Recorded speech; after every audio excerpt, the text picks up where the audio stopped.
Welcome to Creep and Quill. Today we will be telling the story of the Black Cat written by Edgar Allan Poe. Please enjoy the tale. By Edgar Allan Poe.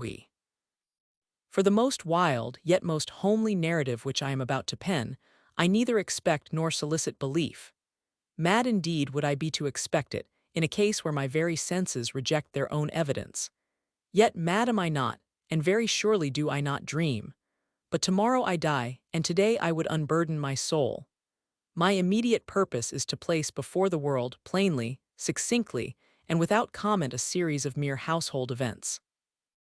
In their consequences, these events have terrified, have tortured, have destroyed me. Yet I will not attempt to expound them. To me they have presented little but horror, to many they will seem less terrible than baroques. Hereafter, perhaps, some intellect may be found which will reduce my phantasm to the commonplace, some intellect more calm, more logical, and far less excitable than my own, which will perceive in the circumstances I detail with awe nothing more than an ordinary succession of very natural causes and effects. From my infancy, I was noted for the docility and humanity of my disposition. My tenderness of heart was even so conspicuous as to make me the jest of my companions. I was especially fond of animals, and was indulged by my parents with a great variety of pets. With these, I spent most of my time, and never was so happy as when feeding and caressing them. This peculiarity of character grew with my growth, and in my manhood I derived from it one of my principal sources of pleasure. To those who have cherished an affection for a faithful and sagacious dog, I need hardly be at the trouble of explaining the nature or the intensity of the gratification thus derivable. There is something in the unselfish and self-sacrificing love of a brute, which goes directly to the heart of him who has had frequent occasion to test the paltry friendship and gossamer fidelity of mere man. I married early, and was happy to find in my wife a disposition not uncongenial with my own. Observing my partiality for domestic pets, she lost no opportunity of procuring those of the most agreeable kind. We had birds, goldfish, a fine dog, rabbits, a small monkey, and a cat.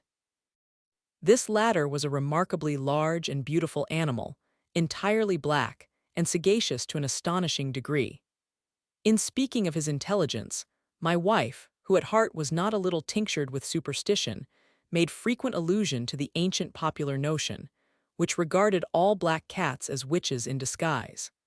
Not that she was ever serious upon this point, and I mention the matter at all for no better reason than that it happens, just now, to be remembered.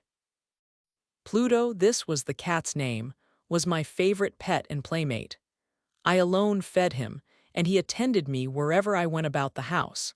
It was even with difficulty that I could prevent him from following me through the streets. Our friendship lasted in this manner for several years, during which my general temperament and character, through the instrumentality of the fiend intemperance, had I blushed to confess it, experienced a radical alteration for the worse. I grew, day by day, more moody, more irritable, more regardless of the feelings of others. I suffered myself to use intemperate language to my wife. At length I even offered her personal violence. My pets, of course, were made to feel the change in my disposition. I not only neglected them, but ill-used them. For Pluto, however, I still retained sufficient regard to restrain me from maltreating him, as I made no scruple of maltreating the rabbits, the monkey, or even the dog, when by accident or through affection they came in my way. But my disease grew upon me, for what disease is like alcohol? And at length even Pluto, who was now becoming old, and consequently somewhat peevish, even Pluto began to experience the effects of my ill temper. One night, returning home much intoxicated from one of my haunts about town, I fancied that the cat avoided my presence. I seized him, when in his fright at my violence he inflicted a slight wound upon my hand with his teeth. The fury of a demon instantly possessed me. I knew myself no longer. My original soul seemed at once to take its flight from my body, and a more than fiendish malevolence, gin-nurtured, thrilled every fiber of my frame. I took from my waistcoat pocket a penknife, opened it, grasped the poor beast by the throat, and deliberately cut one of its eyes from the socket. I blush, I burn, I shudder while I pen the damnable atrocity. When reason returned with the morning, when I had slept off the fumes of the night's debauch, I experienced a sentiment half of horror, half of remorse for the crime of which I had been guilty. But it was, at best, a feeble and equivocal feeling, and the soul remained untouched. I again plunged into excess, and soon drowned in wine all memory of the deed. In the meantime, the cat slowly recovered. The socket of the lost eye presented, it is true, a frightful appearance, but he no longer appeared to suffer any pain. He went about the house as usual, but as might be expected, fled in extreme terror at my approach. I had so much of my old heart left as to be at first grieved by this evident dislike on the part of a creature which had once so loved me. But this feeling soon gave place to irritation. And then came, as if to my final and irrevocable overthrow, the spirit of perverseness. Of this spirit philosophy takes no account. Yet I am not more sure that my soul lives than I am that perverseness is one of the primitive impulses of the human heart, one of the indivisible primary faculties or sentiments which give direction to the character of man. Who has not, hundreds of times, found himself committing a vile or silly action for no other reason than because he knows he should not? Have we not a perpetual inclination, in the teeth of our best judgment, to violate that which is law, merely because we understand it to be such? This spirit of perverseness, I say, came to my final overthrow.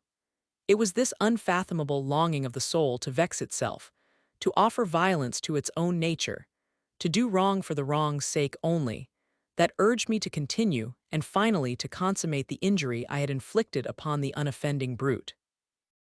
One morning, in cold blood, I slipped a noose about its neck and hung it to the limb of a tree, hung it with the tears streaming from my eyes and the bitterest remorse at my heart, hung it because I knew that it had loved me and because I felt it had given me no offense. Hung it because I knew that in so doing I was committing a deadly sin that would so jeopardize my immortal soul as to place it, if such a thing were possible, even beyond the reach of the infinite mercy of the most merciful and most terrible God. On the night of the day on which this cruel deed was done, I was aroused from sleep by the cry of fire. The curtains of my bed were in flames. The whole house was blazing. It was with great difficulty that my wife, a servant, and myself made our escape from the conflagration. The destruction was complete.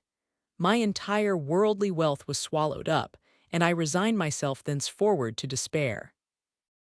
I am above the weakness of seeking to establish a sequence of cause and effect between the disaster and the atrocity, but I am detailing a chain of facts and wish not to leave even a possible link imperfect.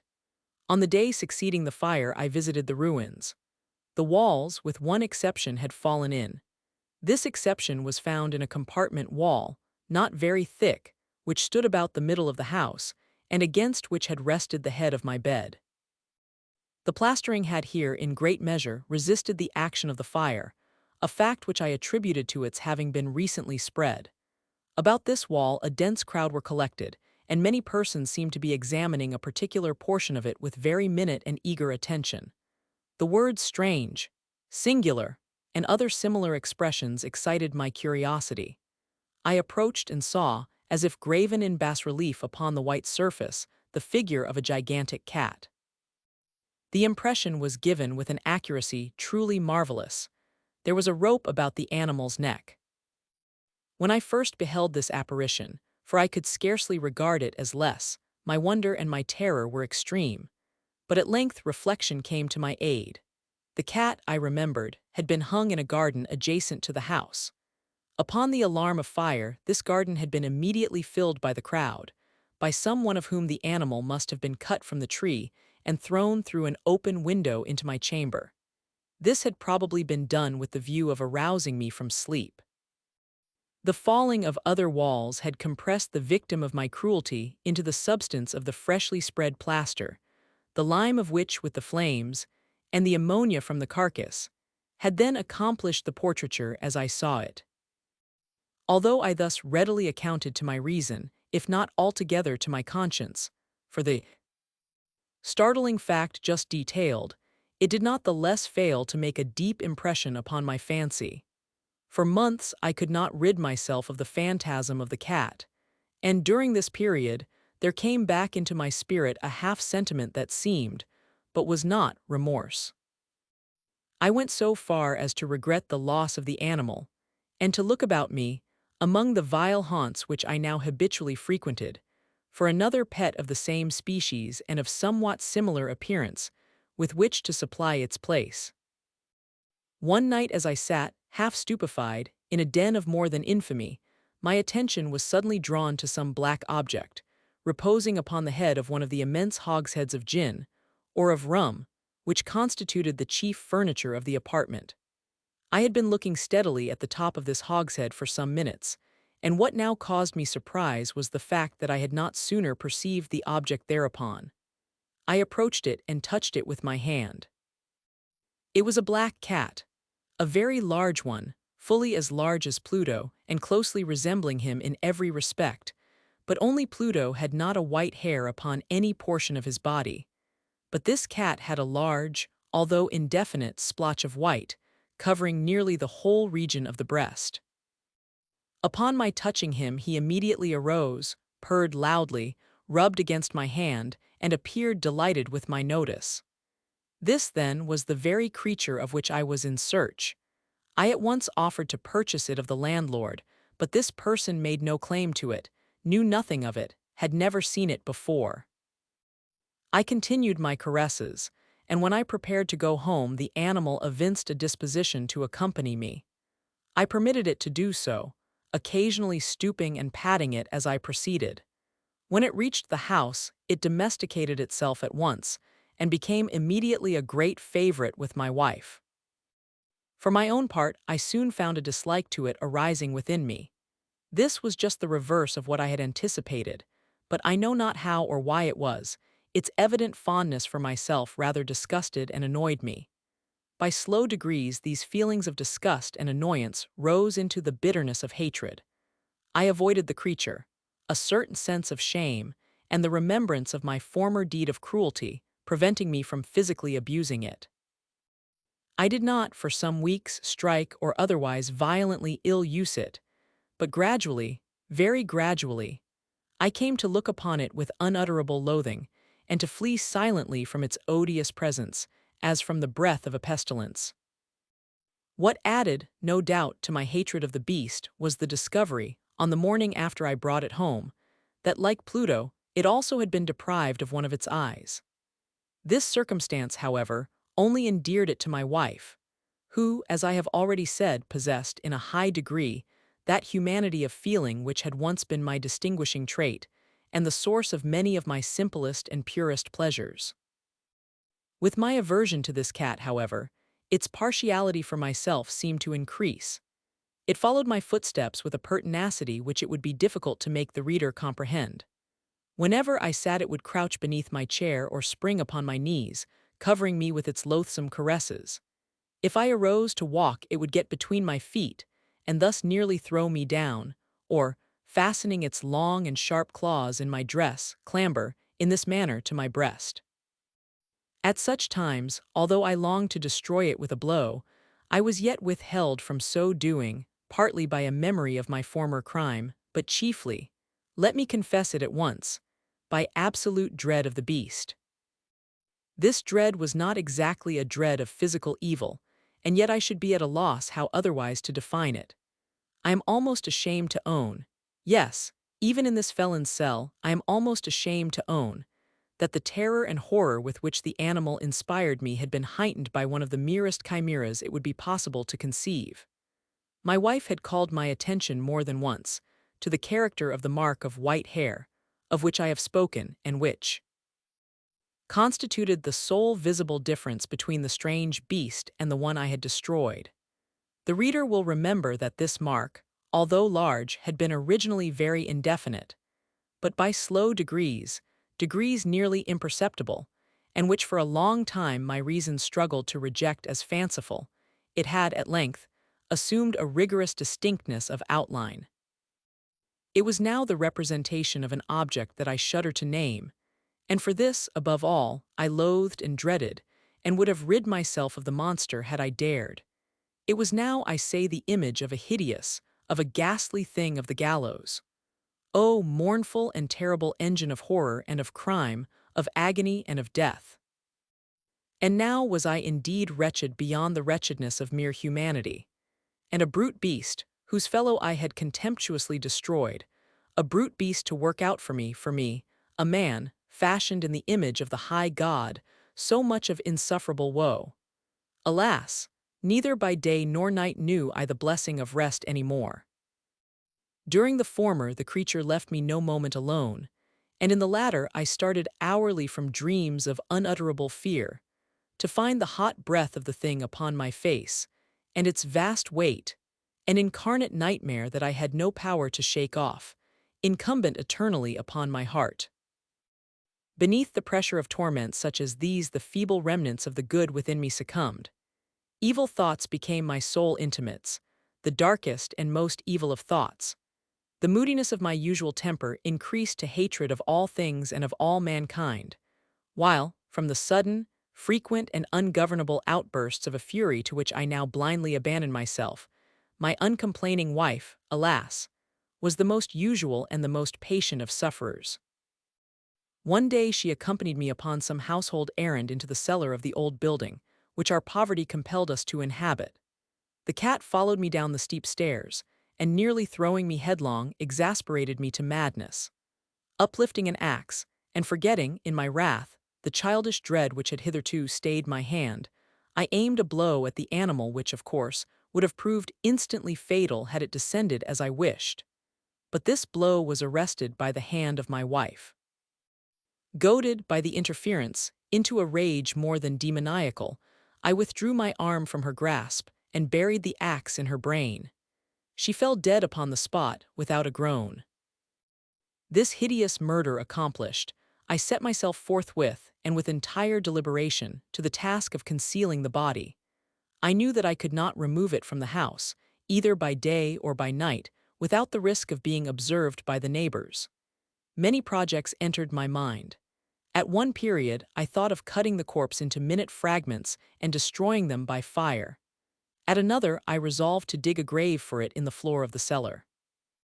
Again, I deliberated about casting it into the well in the yard, about packing it in a box, as if merchandise, with the usual arrangements, and so getting a porter to take it from the house.